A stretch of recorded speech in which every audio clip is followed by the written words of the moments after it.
d'envoi à l'instant donné par les Super Eagles du Nigeria qui lance ce huitième de finale et ce duel, ce magnifique clash face aux Lions indomptables du Cameroun. Nouvelle chance pour Lookman qui revient à l'intérieur avec son pied gauche, qui va essayer de centrer au second poteau avec encore une sortie dans le domaine aérien. La frappe maintenant est au sol, c'est récupéré, la frappe, la nouvelle frappe et voilà le but du Nigeria sur ce corner. Petite erreur, grosse conséquence pour nous, Tolo et Fabrice Ondoa.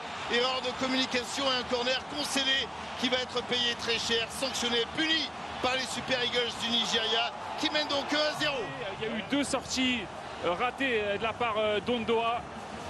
On pensait sans conséquence, mais regardez, hein, il y a eu ce centre de Lookman.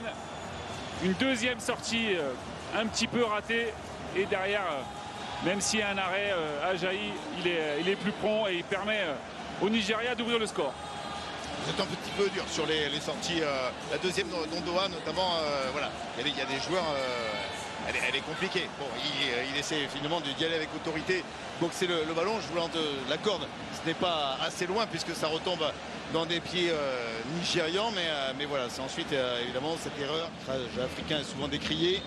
Et monsieur Gied finalement va aller se faire sa propre opinion, semble-t-il dire à tout le stade, et redonner de l'espoir évidemment à tous les supporters de 37. Oui, les images sont plutôt claires. Est-ce qu'il faut action de jeu? Ça va être ça la question. Mais a priori, dans ces cas-là... Et en l'occurrence, Ajayi était derrière Fabrice Ondoa, donc c'est fort logiquement que monsieur Gied va invalider le but et redonner de l'espoir au Cameroun, puisqu'on revient à 0-0. Voilà, si justement Ajayi et Osimhen, par leur position, profitent de leur position illicite pour finalement tromper la défense camerounaise. Oui, après ce sont les arbitres dans le quart. C'est brouillon, mais il est toujours là hein, pour essayer de troubler la sérénité, la défense. Et là, il a perdu le ballon. Maintenant, Omar Gonzalez qui essaie de se rattraper. Victor Osimhen qui décale pour Lookman. Le ballon va rentrer. Le ballon va rentrer. Il n'a pas été arrêté par Fabrice Ondoa. Et ça sera l'ouverture du score pour les Super Eagles du Nigeria. Avec la pression qui était mise par Victor Osimhen sur Omar Gonzalez. Et derrière, l'intelligence de Victor Osimhen pour aller décaler. L'esprit d'Osimhen, c'est pour ça que c'est un joueur différent. Parce qu'il est capable de donner ce ballon. Somptueuse passe décisive que Ademola Lookman met directement sur le gardien camerounais. Pas heureux, hein. Il est en train de faire une véritable une ovation pour l'arrivée à l'échauffement de Vincent Boubacar. Alors qu'il y a ce contre, attention avec Christopher Wu qui est au contact, au duel. Le Nigérian se retourne immédiatement vers l'arbitre marocain qui a sorti le carton jaune et qui va donc avertir. Christopher Wu.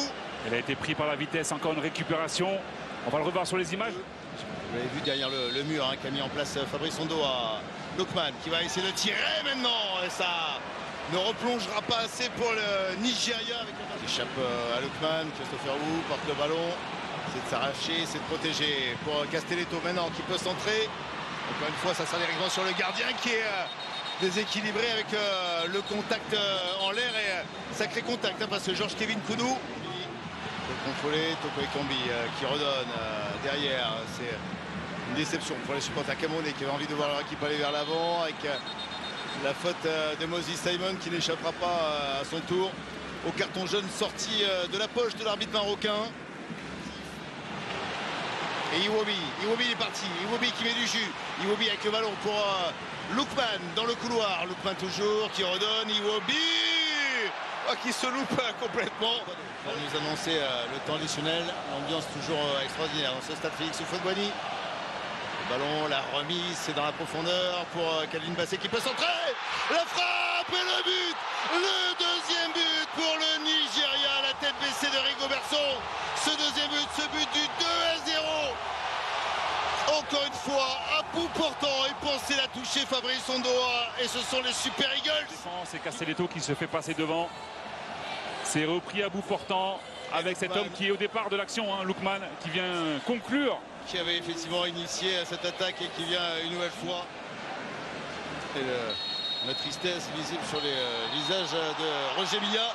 Et c'en est terminé donc avec cette victoire 2-0. Ce sont les Super Eagles du Nigeria qui le 2 février prochain affronteront les Palancas Negras de l'Angola.